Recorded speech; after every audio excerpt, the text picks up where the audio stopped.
Eucarístico. Recordemos el libro citado por él mismo, La jerarquía eclesiástica. En esta obra aparece el tema fundamental de la Eucaristía como centro de toda la vida de la Iglesia, incluyendo los ángeles. Todo confluye y surge de la Eucaristía.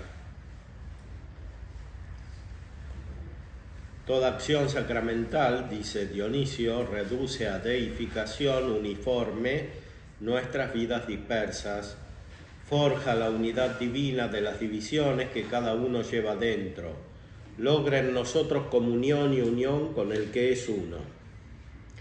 Afirmo además que la perfección de los otros símbolos jerárquicos se logra solamente por medio de los divinos y perfeccionantes dones de la comunión, pues es poco menos que imposible celebrar ninguno de los sacramentos jerárquicos sin que la Sagrada Eucaristía, punto culminante de todo rito, logre por su divina operación la unión con el uno en quien reciba el sacramento.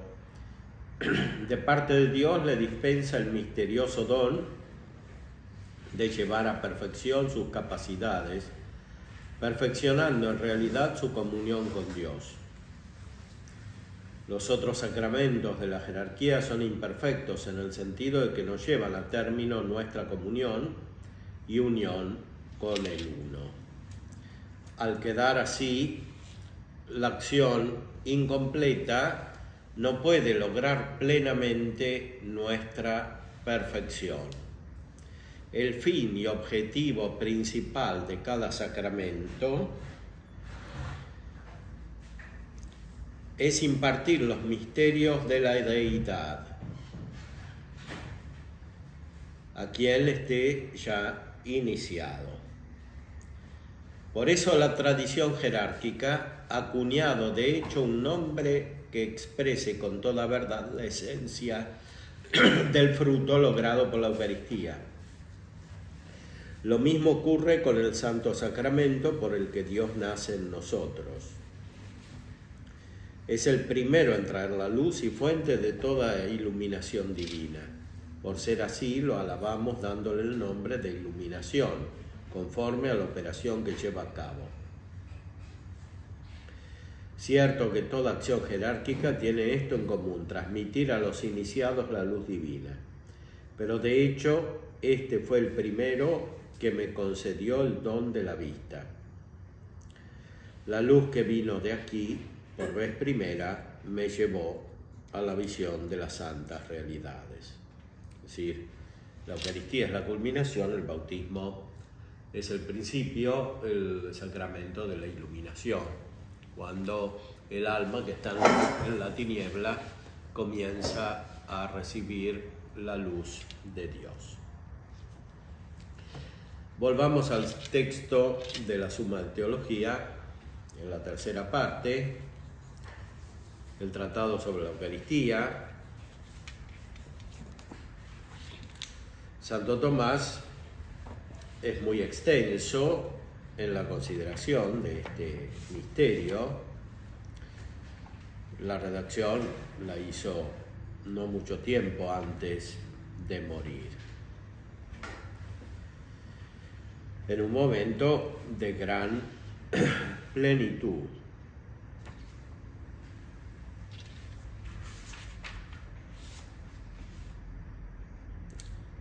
Veamos los nombres de la Eucaristía en la cuestión 73, artículo 4. Este sacramento tiene un triple significado. Uno con respecto al pasado, en cuanto que es conmemoración de la pasión del Señor, que fue un verdadero sacrificio, como se dijo ya. En este sentido se lo llama sacrificio. El segundo con respecto al presente, y es la unidad eclesial en la que todos los hombres quedan congregados por este sacramento.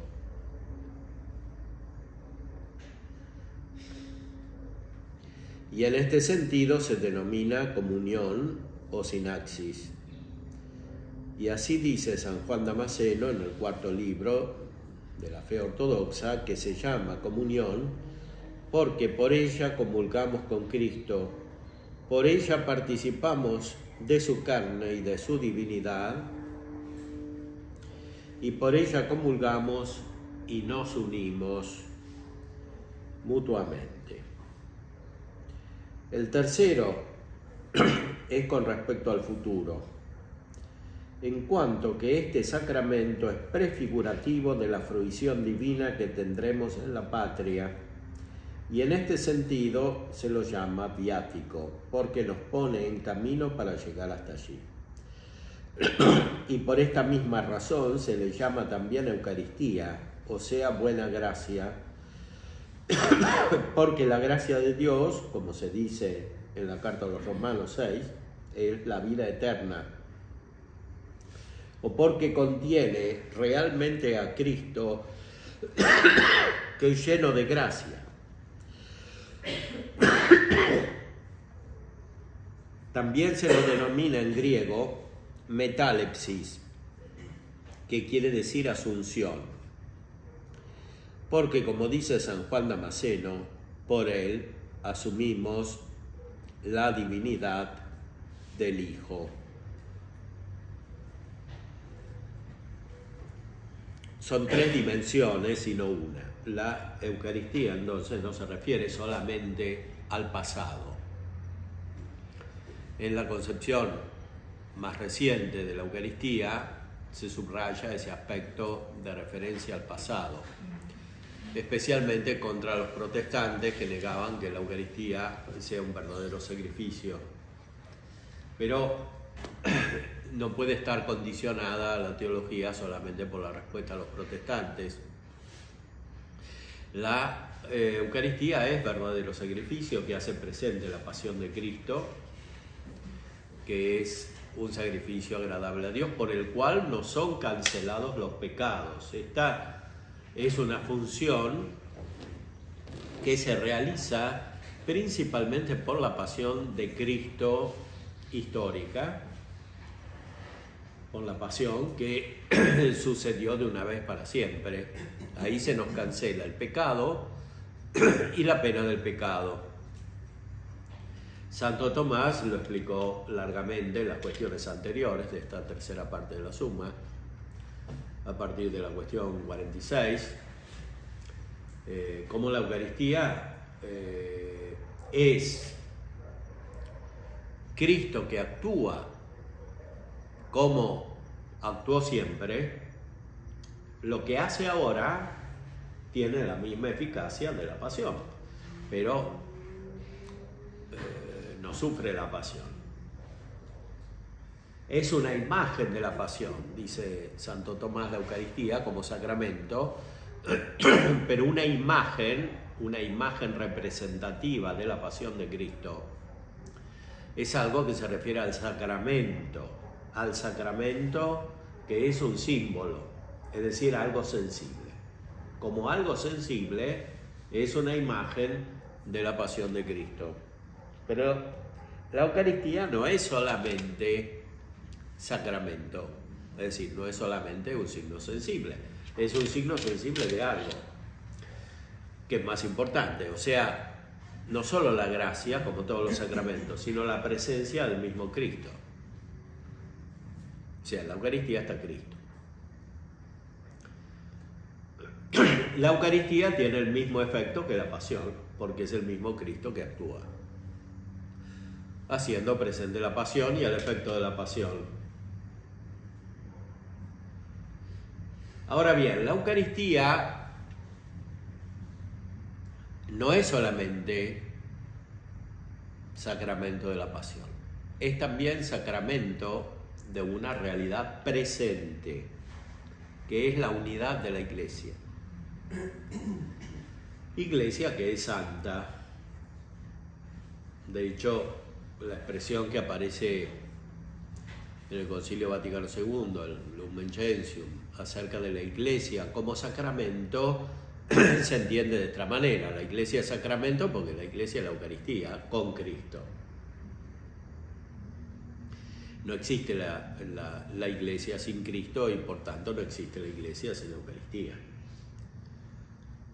Por eso dice el Concilio que la verdadera Iglesia de Cristo subsiste en la Iglesia católica. Quiere decir que tiene su substancia, que es la que subsiste en el lenguaje de Santo Tomás, que está retomado por el Concilio,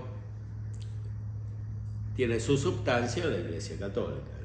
En otras comuniones eclesiales puede haber elementos accidentales, pero no la sustancia, porque en la Iglesia católica está la Eucaristía y está la unidad de la Iglesia. Porque aunque otros tengan la Eucaristía, como los ortodoxos, y sea válida, sin embargo no tienen la unidad de la Iglesia, que naturalmente no es sino una sola.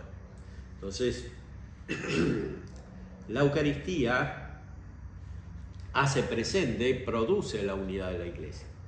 Es sacramento de la unidad de la Iglesia. Y por eso la Eucaristía existió antes de la Pasión.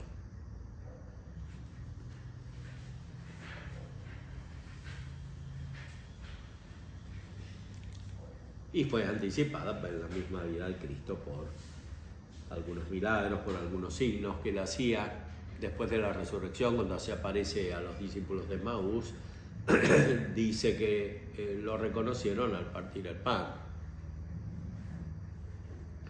Quiere decir que es un gesto que Cristo hacía antes de morir y antes de la pasión.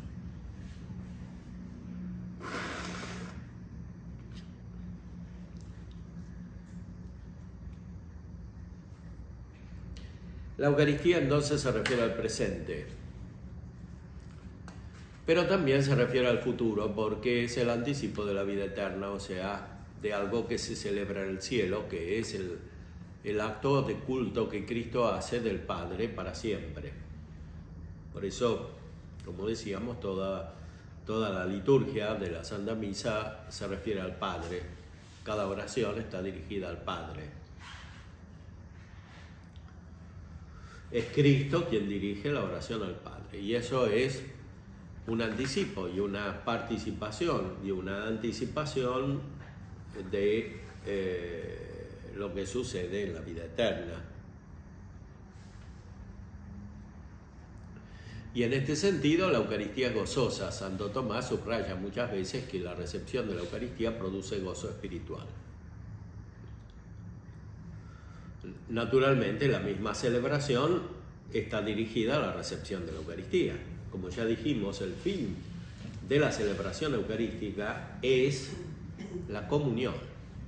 Este sacramento, ya lo decía Dionisio en el texto, se llama comunión.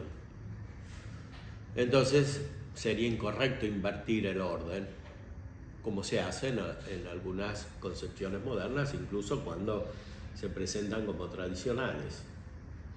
Es decir, pensar que lo esencial de la misa está en la transubstanciación solamente, y esta transubstanciación interpretada como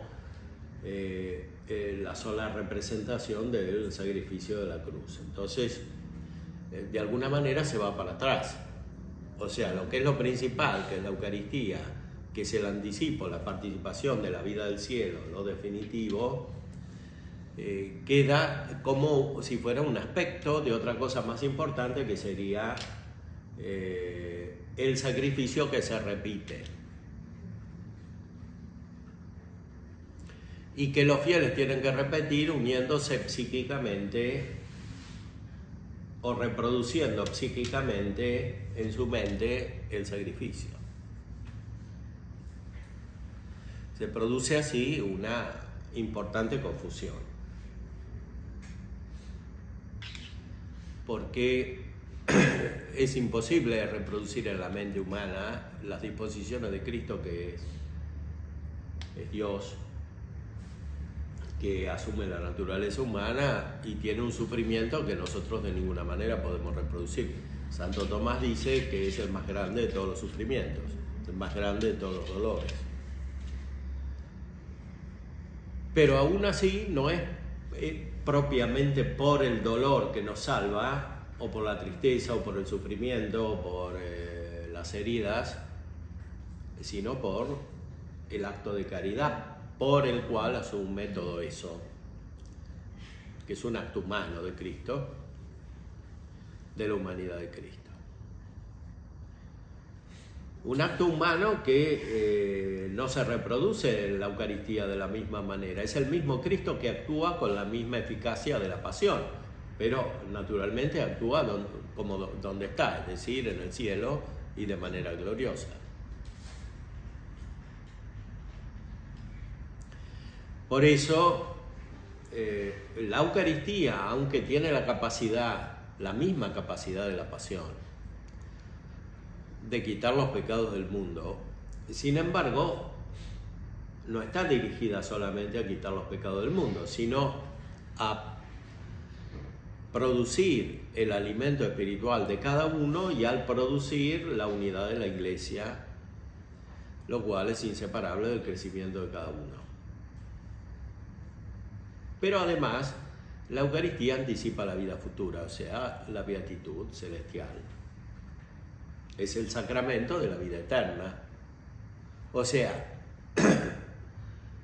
algo que sensiblemente muestra un aspecto de la vida eterna. Por eso la Eucaristía se celebra de manera gloriosa cuando se celebra principalmente, es decir, el domingo de Pascua y los otros domingos. Por supuesto, como en la Eucaristía está toda la virtud de las acciones de Cristo, en la Eucaristía puede haber tiempos litúrgicos diferentes en los cuales se celebran distintos misterios de la vida de Cristo, pero siempre desde la acción de Cristo glorioso en el cielo.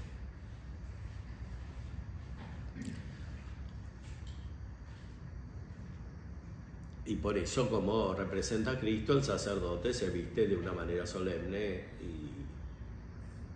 y gloriosa.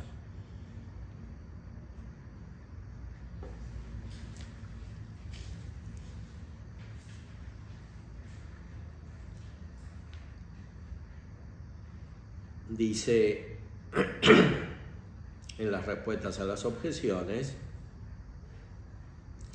lo que es común a todos los sacramentos se atribuye a este por antonomasia a causa de su excelencia.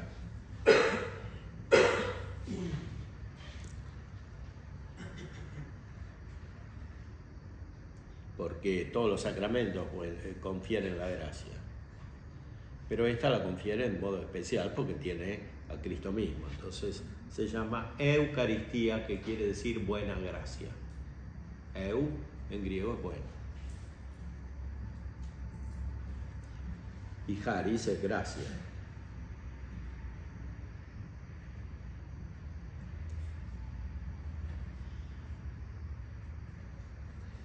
Y a la tercera dice: a este sacramento se le denomina sacrificio por representar la pasión de Cristo. Y se le llama hostia porque contiene al mismo Cristo, que es hostia de suavidad, como se dice en la carta a los Efesios.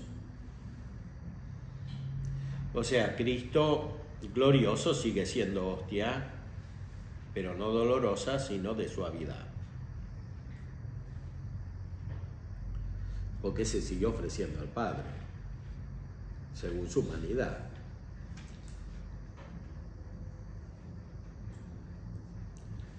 Ahora, es sacrificio de una manera amplia, porque toda acción sagrada que se hace para rendir culto a Dios, aunque sea gloriosa, es sacrificio. Sacrificio literalmente quiere decir hacer algo sagrado, como dice San Agustín, distinguiendo la noción de sacrificio antigua de la noción propiamente cristiana. que es la que está también en la carta a los Hebreos, como hemos visto. Ahora, la pasión de Cristo es verdadero sacrificio. Y la Eucaristía representa la pasión de Cristo, es decir, es una imagen de la pasión de Cristo, porque se separa el cuerpo de la sangre, como en la Eucaristía se consagran separadamente el pan y el vino y se transforman en el cuerpo y la sangre de Cristo. También se lo llama metalepsis. San Juan Damasceno dice que asumimos la divinidad del Hijo, porque la gracia nos diviniza. La gracia que tiene su cabeza, tiene su plenitud en el Hijo, en la humanidad de Cristo. A veces Santo Tomás cita a San Agustín, que dice que no es tanto que nosotros asimilamos la divinidad, cuanto que la divinidad nos asimila a nosotros. O sea, en la Eucaristía somos asimilados por la divinidad del Hijo.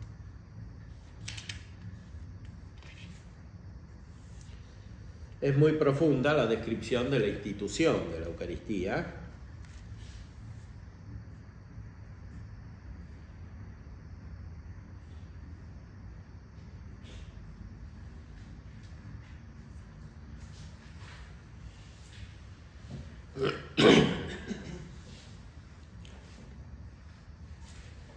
Fue oportuna la institución de este sacramento en la cena en que Cristo se reunió por última vez con sus discípulos, primero por el contenido de este sacramento, porque en la Eucaristía está contenido sacramentalmente el mismo Cristo. Por eso, cuando Cristo estaba para ausentarse de sus discípulos con su presencia natural, se dejó con ellos con una presencia, se quedó con ellos con una presencia sacramental. De la misma manera que en ausencia del emperador se da a venerar su imagen. Por eso, por lo que Eusebio dice, puesto que el cuerpo asumido había de ser arrebatado de su vista para subir a los cielos, era necesario que en el día de la cena consagrase para nosotros el sacramento de su cuerpo y de su sangre, para que fuese siempre adorado en el misterio el cuerpo que una sola vez se entregó como rescate. O sea, en la Eucaristía está la presencia de Cristo, o sea, Cristo mismo. La presencia de Cristo es más importante que la acción de Cristo. La acción de Cristo tiene por fin la presencia de Cristo. ¿Cuál es la acción de Cristo? Todo lo que hace en su vida mortal para llevarnos a Él, incluyendo la pasión. La pasión está para que nosotros nos unamos a Él, o sea, para que encontremos su divinidad, como la encontró el buen ladrón, porque tenía fe. Y la fe se le infundió el mismo Cristo, porque estaba bien dispuesto, y estaba bien dispuesto porque se le infundió Cristo. Entonces, este es el sacramento principalmente de la presencia de Cristo, que queda después de que se va a los cielos y nosotros no estamos en el cielo. Por eso, en la Eucaristía sigue Cristo, el mismo que está en la tierra, en el cielo, pero en la tierra. Y nosotros nos acercamos a Él por medio del sacramento, porque es una imagen, o sea, es un signo adecuado a nuestro modo de conocer, que necesitamos las cosas sensibles para usar la inteligencia.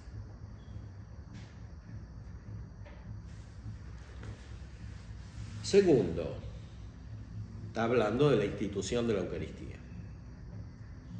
Porque sin la fe en la pasión de Cristo no pudo haber nunca salvación. Como se dice en la carta a los Romanos 3, a quien Dios puso como propiciador por la fe en su sangre. De ahí que en todo tiempo haya habido entre los hombres alguna cosa que representase esta pasión del Señor. En el Antiguo Testamento, el principal signo de ella era el Cordero Pascual.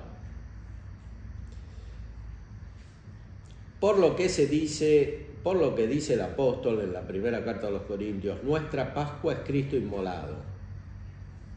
Ahora bien, este signo ha sido reemplazado en el Nuevo Testamento por el sacramento de la Eucaristía, que es conmemorativo de la pasión pasada, como aquel fue prefigurativo de la pasión futura. Por lo cual fue oportuno que al acercarse la pasión y recién celebrado el antiguo, fuera instituido el nuevo sacramento, como dice el Papa San León. O sea, la Eucaristía fue instituida justo cuando se celebró la Pascua, después de celebrar la Pascua de los judíos, o sea, el recuerdo del Cordero Pascual. Porque si en el Antiguo Testamento algunos se la salvaban por la fe en la pasión de Cristo, y esa pasión de Cristo estaba prefigurada y representada por el Cordero Pascual. Cuando viene Cristo, perfecciona la religión, establece una nueva alianza con Dios, un nuevo testamento, y este representa la pasión de Cristo de otra manera, es decir, con la Eucaristía. Antes se representaba con el Cordero Pascual, pero el Cordero Pascual no contenía a Cristo y no tenía la fuerza de quitar los pecados. En cambio, la Eucaristía contiene a Cristo, el cual quita los pecados. Cordero de Dios que quitas el pecado del mundo, los pecados del mundo, se dice al principio de la misa. Agnus Dei qui tollis peccata mundi.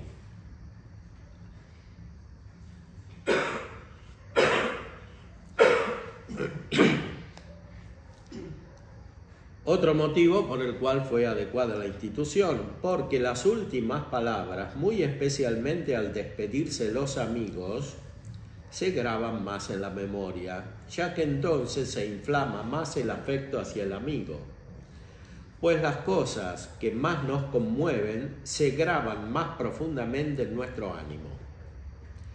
Así pues, porque, como dice el Papa Alejandro, de entre todos los sacrificios ninguno puede haber más importante que el del cuerpo y la sangre de Cristo, ni ninguna oblación mejor que esta.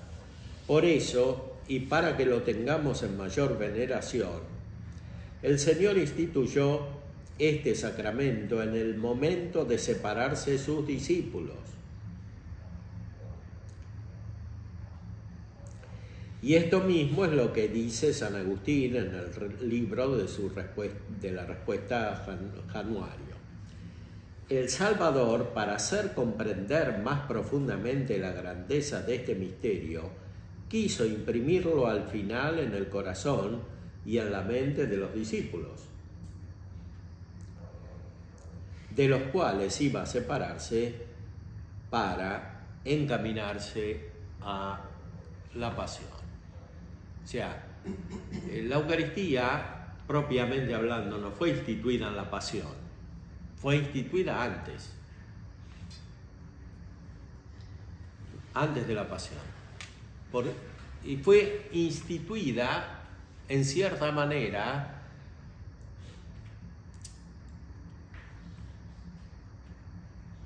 por un motivo que es el fin de la pasión, o sea, el amor, y el motivo de la pasión. O sea, la Eucaristía se cumple antes de la pasión y tiene eficacia no solo porque Cristo va a padecer, sino porque Cristo se despide, o sea, porque tiene amor a los amigos. Por eso les dice que ustedes son mis amigos y hacen lo que les mando en el Evangelio según San Juan.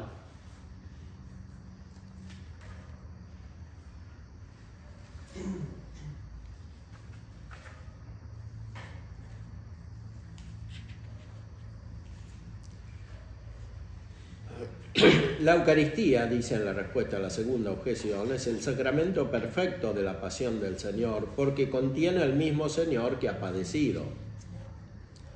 Por eso no pudo ser instituido antes de la encarnación,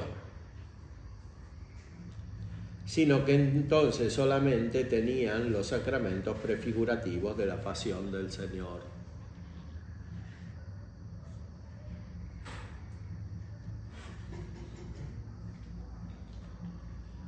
El sacramento fue instituido en la cena para que en el futuro fuese el memorial de la pasión del Señor, una vez que Él la sufriera.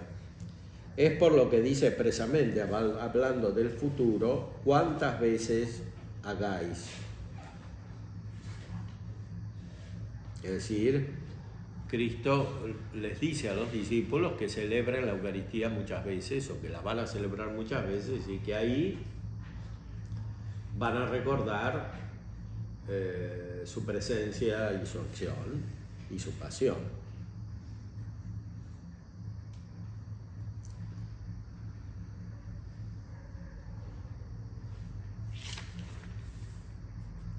Después se explica cómo está constituido el sacramento, la conversión del pan y del vino en el cuerpo y la sangre de Cristo, cómo permanecen los accidentes del pan y del vino, pero la sustancia cambia. Esa sustancia no puede ser sensible, la sustancia nunca es sensible, siempre es objeto de la inteligencia.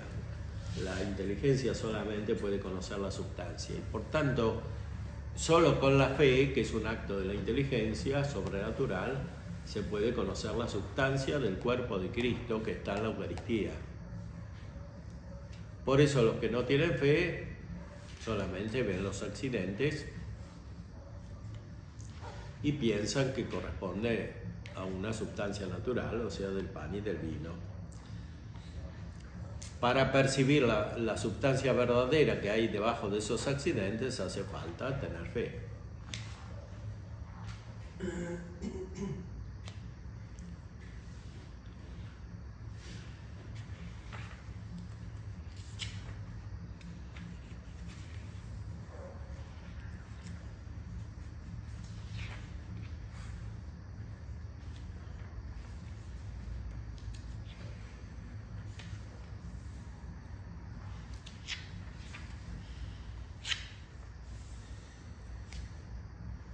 Cristo está contenido entero en este sacramento, es decir, está la persona divina, porque está la humanidad, y está la humanidad porque está su cuerpo real y su sangre real.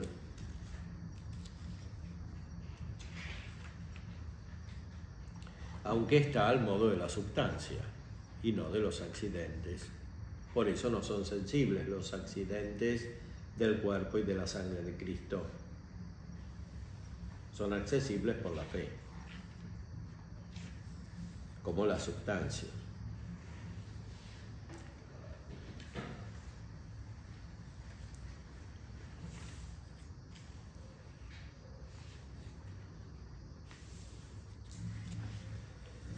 Después se pregunta algo que hoy, con la mentalidad racionalista que hay, puede parecer curioso, ¿sí? Cuando en este sacramento aparece milagrosamente carne o un niño, está en él verdaderamente el cuerpo de Cristo. Y dice que sí. Dice que sí porque la sustancia sigue siendo la misma.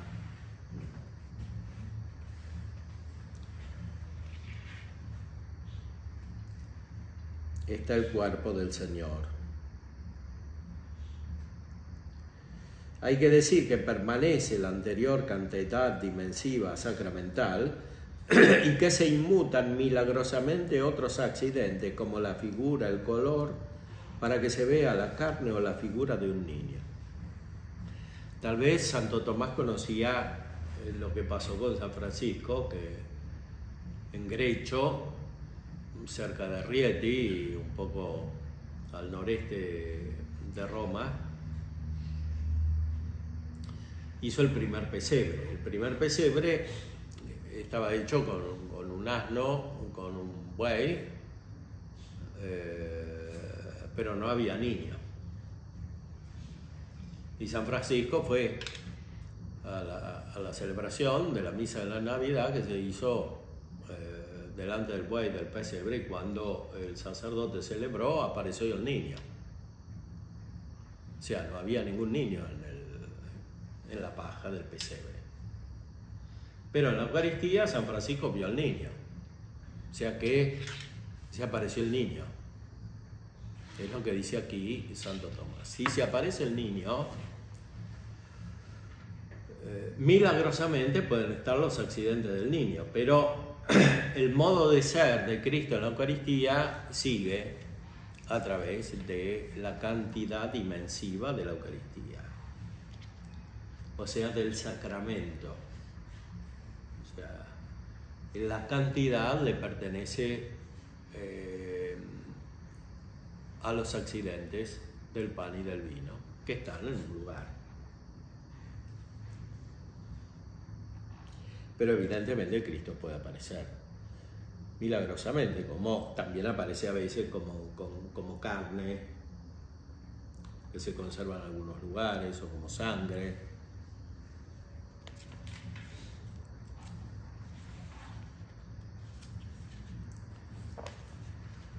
Se refiere después a los accidentes, la forma de la Eucaristía.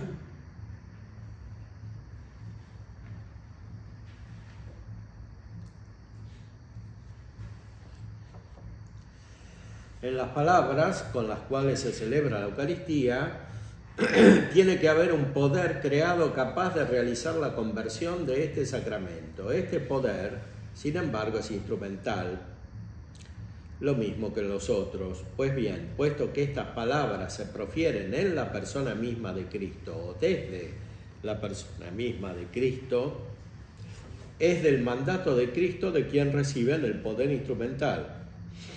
De la misma manera que todas sus acciones y palabras poseen instrumentalmente un poder salvador, como se dijo en otro lugar. Esto también es importante para entender cómo se realiza la eficacia de la Eucaristía.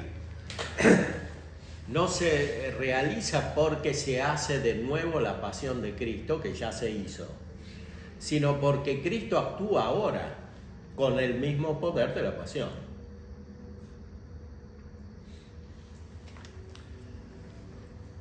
Todo lo que hace Cristo es salvador, porque Él es persona divina y como hombre está lleno de gracia.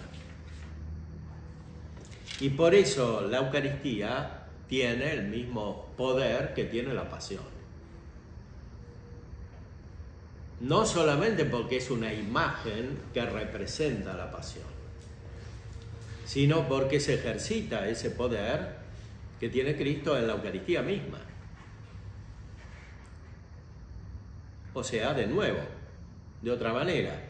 ¿Por qué? Porque el poder de la pasión llega a muchas personas, pero además porque la Eucaristía no es solamente para producir el mismo efecto de la pasión, que respecto del pecado original ya se cumplió universalmente la pasión misma, sino porque la Eucaristía está dada principalmente para unir y para anticipar la vida del cielo. Porque lo que hizo Cristo en la pasión y lo que hace Cristo en la Eucaristía respecto de la cancelación de los pecados no se aplica directamente por la Eucaristía, sino por el bautismo y por la confesión, y eventualmente por otros sacramentos como la unción de los enfermos, que están dirigidos a quitar las reliquias del pecado. O sea, para el pecado actúan otros sacramentos, o sea, el bautismo, actúa la confesión.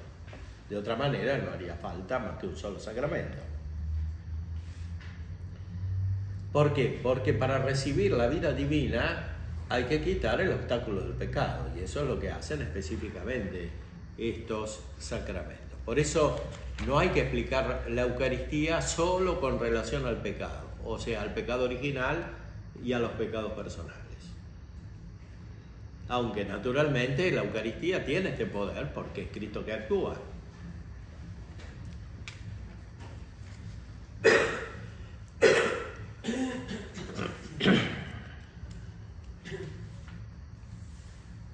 Veamos el efecto del sacramento. En la cuestión 79, el principal, claramente, como en todos los sacramentos, es producir la gracia. Pero este produce la gracia de la manera más excelente.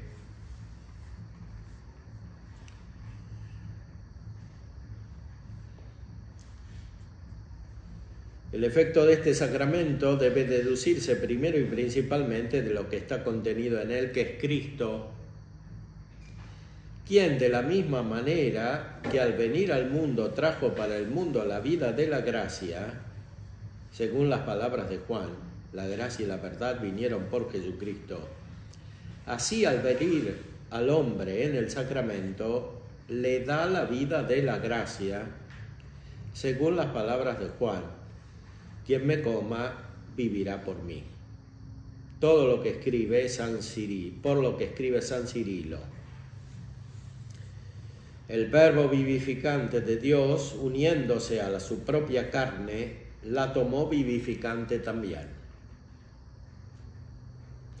Convenía, pues, que Él se uniera a nuestros cuerpos a través de su sagrada carne y de su preciosa sangre, que nosotros recibimos por una bendición vivificante en el pan y en el vino.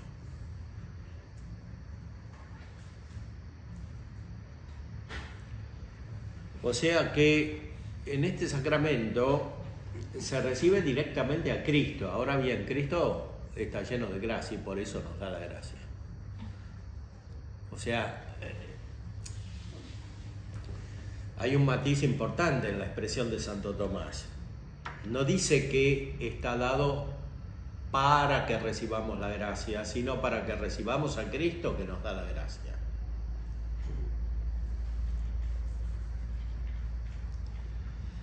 En los otros sacramentos sí recibimos la gracia directamente, porque no contienen a Cristo, sino a Cristo que actúa. Como todos los sacramentos, siempre es Cristo que actúa, pero Cristo actúa y nos da la gracia. En este sacramento, Cristo actúa y nos da a Cristo, que contiene la gracia. Y por eso recibimos la gracia.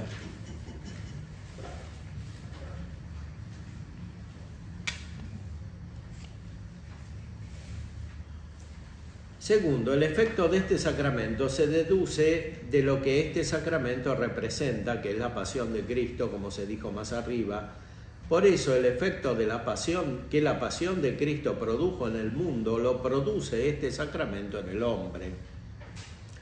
Y así, comentando las palabras de Juan 19, inmediatamente salió sangre y agua, dice San Juan Crisóstomo, puesto que aquí tienen principio los sagrados misterios, cuando te acerques al cáliz tremendo, acércate como si bebieras del costado mismo de Cristo. Por lo que el mismo Señor dice en Mateo 26, esta es mi sangre, que será derramada por vosotros para el perdón de los pecados. O sea, efectivamente, la Eucaristía produce el perdón de los pecados del mundo. Pero no es lo único que produce, porque ya dijo antes que lo primero que produce es que se recibe a Cristo. Tercero, el efecto de este sacramento se deduce del modo de darse, pues se da al modo de comida y bebida, por lo que todos los efectos que producen la comida y la bebida material en la vida corporal, como son el sustentar, el crecer, el reparar y el deleitar, los produce este sacramento en la vida espiritual, Por eso dice San Ambrosio en su libro de Sacramentis: este es el pan de la vida eterna y sustenta la sustancia de nuestra alma. Y San Juan Crisóstomo, comentando a Juan, se nos da a quienes lo deseamos para que lo palpemos, lo comamos y lo abracemos. Por lo que el mismo Señor dice en Juan 6, mi carne es verdadera comida y mi sangre es verdadera bebida. O sea, es Cristo que nos alimenta de manera espiritual. Ese alimento no puede existir sin la fe, porque no hay contacto con Cristo sino por la fe en este sacramento. Cuarto, el efecto de este sacramento se deriva de las especies con las que se da. De ahí que San Agustín diga: nuestro Señor nos entregó su cuerpo y su sangre en unos elementos que se reagrupan en un solo ser a partir de muchos, porque uno, el pan, es un solo ser procedente de muchos granos, y el otro, el vino, es un solo líquido procedente de muchos racimos. Por lo que el mismo santo afirma, comentando a Juan: oh sacramento de piedad, signo de unidad, vínculo de caridad. Esta visión de San Agustín es muy importante en Santo Tomás, que es un gran discípulo de San Agustín. Las líneas principales de su teología derivan de San Agustín. Este sacramento produce y contiene la unidad de la Iglesia, que no existe sin Cristo. Por eso contiene a Cristo, pero contiene también la Iglesia, que son inseparables entre sí. Y puesto que Cristo y su pasión son causa de la gracia, y sin la gracia no puede haber sustento espiritual ni caridad, resulta de todo lo dicho que este sacramento confiere la gracia. Pero Santo Tomás retoma a esa precisión de pensamiento con la que comenzó. O sea, el sacramento directamente da a Cristo. Ahora, Cristo es el autor de la gracia y es el instrumento humano de la gracia. Y por eso da la gracia. Pero en esto la Eucaristía es distinta de los otros sacramentos que dan directamente la gracia, porque no dan a Cristo directamente. Este sacramento da en cierta manera el fin de la gracia, porque el fin de la gracia es la vida de Dios, y Cristo es Dios.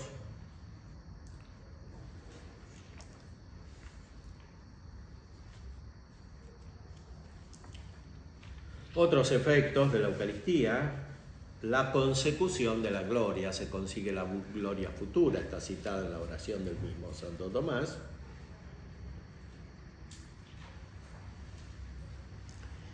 El que come de este pan vivirá eternamente, pero la vida eterna es la vida de la gloria. Luego, el efecto de este sacramento es la consecución de la gloria. La consecución de la gloria. O sea, primer efecto, dar la gracia, dar a Cristo, y con Cristo dar la gracia. Como Cristo, cuando da la gracia, perdona los pecados, también este sacramento perdona los pecados, pero no es lo único que hace. De hecho, no pone un artículo para explicar que ese efecto de la Eucaristía, perdonar los pecados. Poco después se preguntará qué hace con los pecados veniales, no con los pecados mortales, porque con los pecados mortales no se puede recibir la Eucaristía. Y con el pecado original tampoco. Para eso está el bautismo. Entonces, ¿qué es efecto de este sacramento? Además de dar a Cristo y por tanto la gracia, alcanzar la vida eterna, o sea, la gloria. Por eso este sacramento es gozoso, porque da la gloria.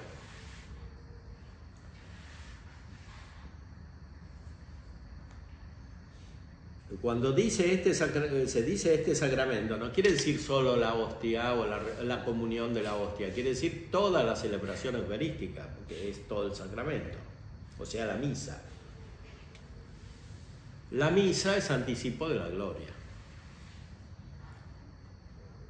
da la gloria.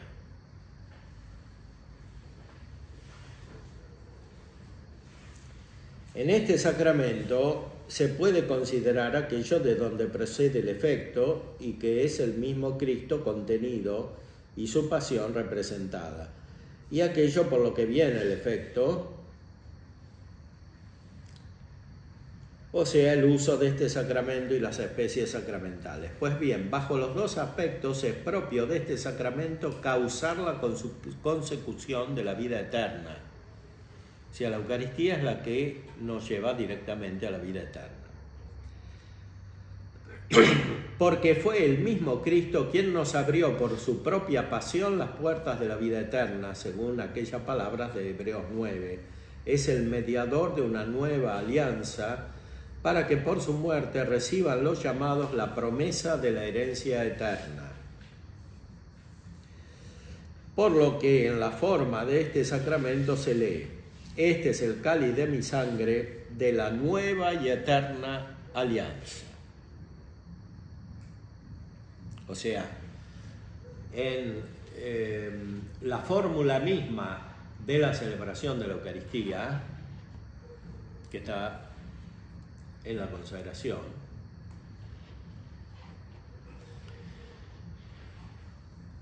se dice que esta es la sangre de la nueva alianza, o sea, la que está en el cielo. Porque esa alianza es la que dura siempre, la que está en el cielo. Una alianza que comenzó con la sangre de Cristo en la tierra, derramada en la pasión, pero que no está para seguir siendo derramada, sino para permanecer gloriosa en el cielo.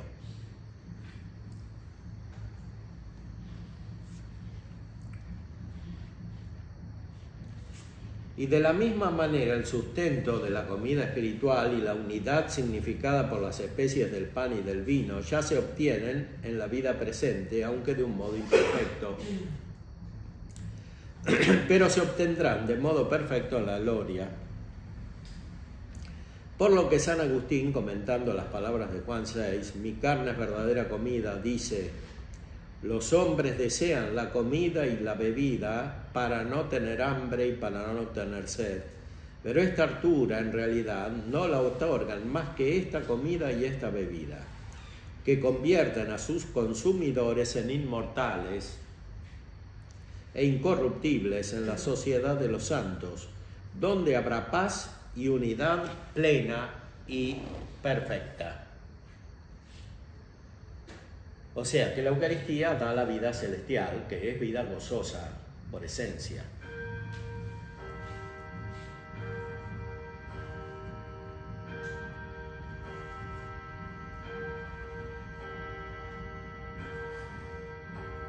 Como la pasión de Cristo, por cuya virtud actúa este sacramento, es causa suficiente de la gloria, no que nos introduzca inmediatamente en ella, porque antes tenemos que padecer juntamente con Cristo, para ser después con Él glorificados, como se dice en Romanos 8.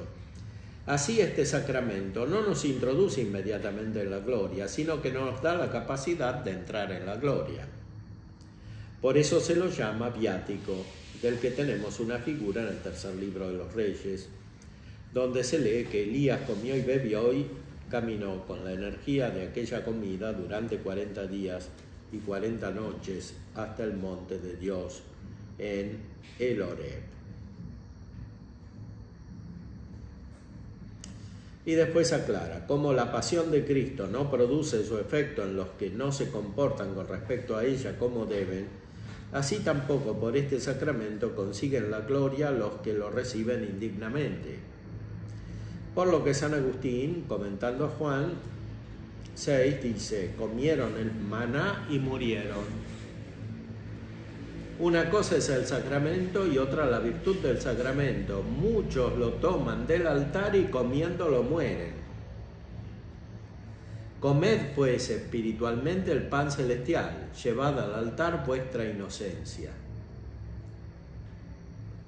Por consiguiente, no hay que maravillarse si los que no conservan la inocencia no consiguen el efecto de este sacramento. O sea, en esto San Agustín y Santo Tomás son clarísimos con los otros padres de la Iglesia. O sea, comer sacramentalmente el cuerpo y la sangre de Cristo, pero no espiritualmente, lleva a la muerte espiritual. O sea, si la Eucaristía es un anticipo de la gloria eterna y produce la gloria eterna, recibirla mal produce un anticipo del infierno.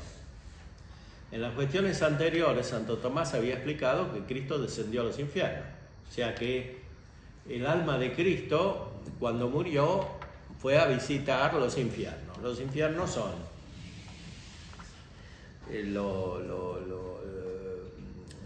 los lugares donde estaban los que no habían recibido todavía la visión beatífica de Dios, porque el pecado original no había sido quitado por Cristo. Ese pecado se quita durante la pasión. Entonces los padres del Antiguo Testamento, que eran santos porque tenían la fe en Cristo a través de las figuras del Cordero Pascual, etc., aunque eran santos y tenían la gracia, no podían entrar en el cielo. Cristo baja, los libera y entran en el cielo.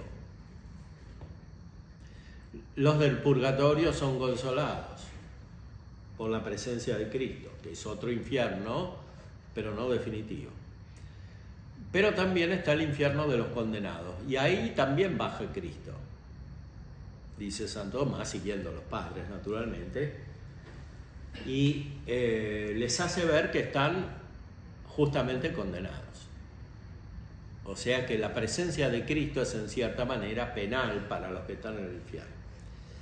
Bueno, de una manera semejante resulta de los que reciben la Eucaristía, en los que reciben la Eucaristía sin estar preparados. O sea, si para unos es anticipo del cielo, para otros es como un anticipo del infierno. Porque sí, Cristo está, pero la conciencia de ellos es mala. Y así reciben la presencia de Cristo. Los que no tienen fe de ninguna manera no reciben, sino materialmente, las especies del pan y del vino, porque no creen que allí pueda estar Cristo, el cuerpo y la sangre de Cristo. Pero los que lo reciben indignamente, que son los pecadores que tienen pecado mortal, eso sí creen.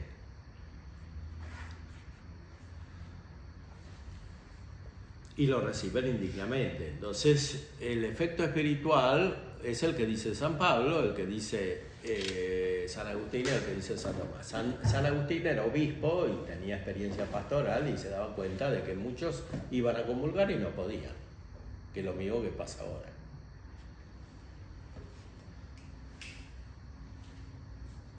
Y por eso es tan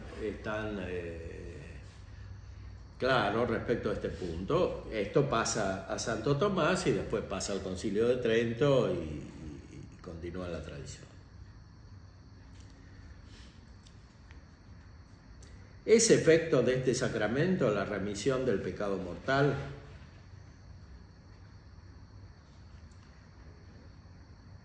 La eficacia de este sacramento puede ser considerada de dos maneras, una en sí misma, y en este sentido, este sacramento es eficaz para redimir cualquier pecado por virtud de la pasión de Cristo, que es la fuente y la causa de la remisión de los pecados. O sea, en cuanto que actúa Cristo, sí, claro que la Eucaristía tiene el mismo poder de la pasión, o sea, redimir los pecados.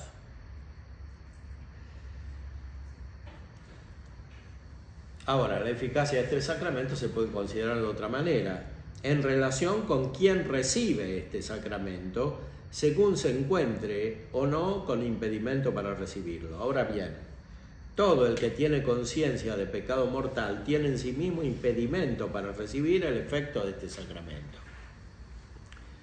por no estar preparado para recibirlo, o sea, porque espiritualmente no tiene vida, en cuyo caso no debe recibir alimento espiritual, ya que este solo es para los que tienen vida, sea porque no puede unirse a Cristo, es lo que procura este sacramento, mientras perdura el afecto al pecado mortal. De ahí que se diga en el libro de los dogmas eclesiásticos, si el alma tiene afecto al pecado y recibe la Eucaristía, su estado empeora, en lugar de purificarse. Luego, este sacramento no produce la remisión del pecado en quien lo recibe con conciencia de pecado mortal. O sea, su estado se hace peor. Puede, sin embargo, este sacramento producir la remisión del pecado de dos maneras. Una, no recibiéndolo en acto, sino con el deseo, como es el caso de quien obtiene por primera vez la justificación de sus pecados. O sea, alguien que se convierte, recibe la gracia, pero porque recibe la gracia desea el sacramento.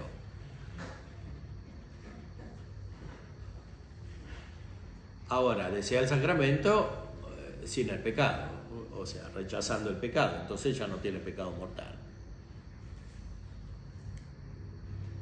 Puede darse, en efecto, que en principio uno no esté suficientemente contrito, pero que acercándose devota y reverentemente a este sacramento consiga de él la gracia de la caridad, que perfeccionará su contrición y le otorgará la remisión del pecado. En la disciplina actual de la Iglesia no se puede ir a comulgar sin confesarse. ¿Por qué? Porque es muy difícil que el mismo sujeto constate que su contrición es perfecta, o sea que rechaza el pecado mortal. Hoy más bien se constata lo contrario. O sea que muchas veces los que tienen pecado mortal y desean la Eucaristía, que son muchos, en realidad no tienen una contrición del pecado mortal.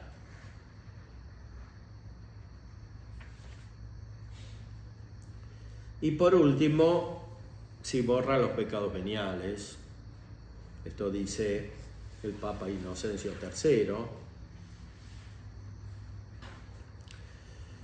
en este sacramento se pueden considerar dos cosas, el sacramento mismo y su efecto, y bajo los dos aspectos se aprecia que este sacramento tiene virtud para perdonar los pecados veniales, porque se lo recibe en forma de alimento que nutre. Ahora bien, el alimento de la comida es necesario al cuerpo para reparar el desgaste cotidiano producido por el calor natural, pero también espiritualmente. Todos los días sufrimos un desgaste producido por el calor de la concupiscencia en los pecados veniales, que disminuyen el fervor de la caridad, como fue demostrado en la segunda parte. Por eso es competencia de este sacramento el perdonar los pecados veniales. De ahí que San Ambrosio, en su libro de los sacramentos, diga que este pan cotidiano se toma para remedio de la cotidiana debilidad. Y el efecto de este sacramento es la caridad, no solo considerada como hábito, sino también como acto, que impulsado por este sacramento elimina los pecados veniales. Por consiguiente, es claro que la virtud de este sacramento perdona los pecados veniales. Aquí hay que aclarar otro punto de la teología sacramental de San Tomás. Él dice, el sacramento de la confesión, la reconciliación, no está hecho principalmente para quitar los pecados veniales, sino principalmente para quitar los pecados mortales. O sea, la confesión es para los pecados mortales. La comunión es para los pecados veniales. Porque la comunión produce un aumento de gracia, y este aumento de gracia, cuando es real, ella está acompañado con la conciencia, por tanto con la debida preparación, etc., produce la rectificación de los pecados veniales. Por eso, así como es necesario entender adecuadamente el sacramento de la Eucaristía y no reducirlo a el bautismo o a la confesión, también hay que entender bien la confesión y no transformarla en un método para eliminar por un examen de conciencia o por actos o por la absolución misma del sacramento los pecados veniales, porque los pecados veniales no se eliminan por mucho análisis, se eliminan por el fervor de la caridad. Y eso es lo que hace la Eucaristía. En la teología espiritual moderna ha habido muchas confusiones en este orden, que después tienen sus consecuencias, como las confusiones cuando ocurren en el ámbito de la teología tienen consecuencias más graves, porque se trata de una materia más importante para la vida humana, más delicada. Por eso es tan importante tener una adecuada concepción de los sacramentos, muy especialmente a partir de una visión profunda y precisa del sacramento de la Eucaristía, como la que tiene Santo Tomás y nos la enseña.